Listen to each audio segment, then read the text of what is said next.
Einstein developed general relativity between 1907 and 1915 in the search for the introduction of gravitational acceleration in the framework of special relativity by the equivalence principle, and a consistent geometric description of gravity without Newtonian action at a distance, an inconsistency pointed out by Newton himself, among others.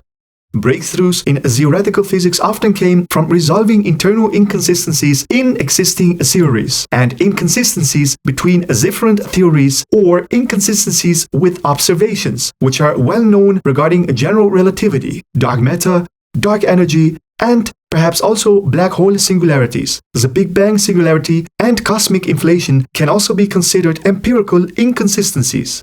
Thus, it is worth looking into the theoretical inconsistencies of general relativity. Einstein, together with Grossmann, realized that gravity must gravitate and attempted to define an energy conservation law in the framework General Relativity in 1913. Within this conservation law, he tried to define the gravitational field energy density by introducing the energy momentum density tensor of the gravitational field into the field equations. But this quantity failed to be a tensor and was not covariant, which became an obstacle to develop the field equations themselves. After 2 years, he gave up in the work of including the gravitational field energy density into the field equations, and reached the nowadays well-known form of the equations. Today, we know that the energy momentum of gravity can be defined by a pseudo-tensor called the Landau-Lifshitz pseudo-tensor in general relativity, which is coordinate-dependent. It is commonly considered that this effect of the gravitation of gravity is encoded in the nonlinearity of the field equations. But could it be that gravitational potential energy is accounted for in a different way, especially if we know gravitational waves carry energy and a graviton self-interaction is expected if gravity is quantized?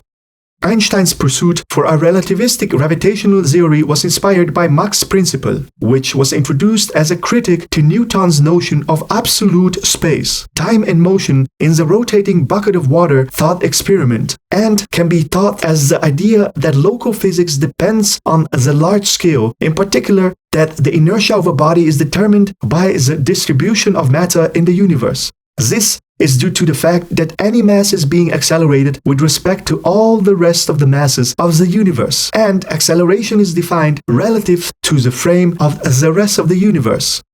Special relativity is based on an implicit definition of observers being inertial in order for them to measure a constant speed of light. Being unaccelerated is not relative to individual observers, but an objective fact agreed upon all observers, or in other words, absolute.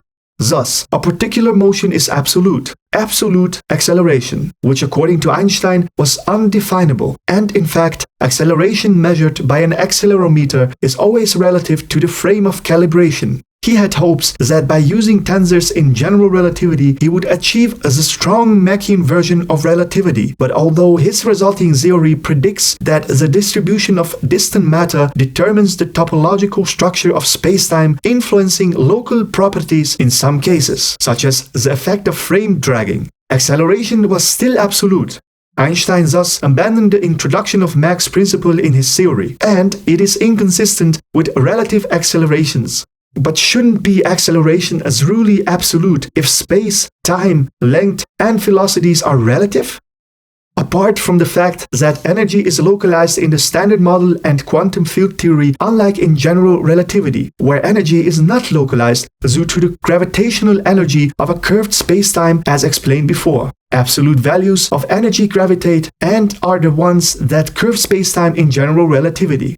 In contrast, only differences in energies or relative values of energies are considered in quantum field theory. Leaving aside gravity, we can't measure absolute energies. We only measure energy differences. Is this another relativistic consideration that general relativity does not account for? Is there a quantum gravity theory valid at high energies?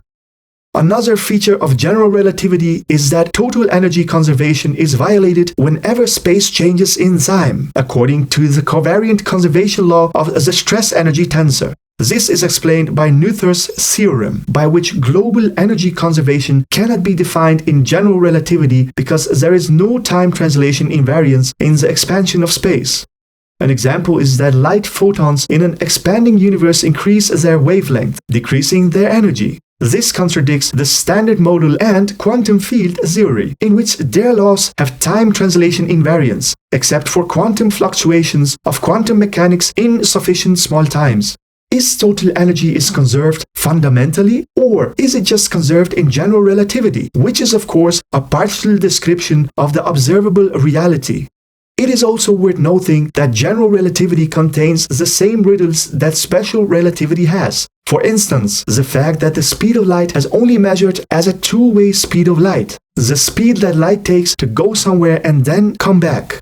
The two-way speed of light is measured to be constant in all inertial frames of reference, but it could be possible for light to exhibit anisotropy in its one-way speed, that is, to travel at different speeds in different directions, because we can only measure its speed on average. Einstein's synchronization conjectures that the one-way speed equals the two-way speed, but all experimentally verifiable predictions of special relativity do not depend on this convention, and it could be otherwise. In fact, observers should be able to assume whatever one-way speed of light in their own frames, and we can always select a particular set of one-way speed of light such that all observers agree on the notion of simultaneity while not modifying the laws of physics for every inertial frame of reference.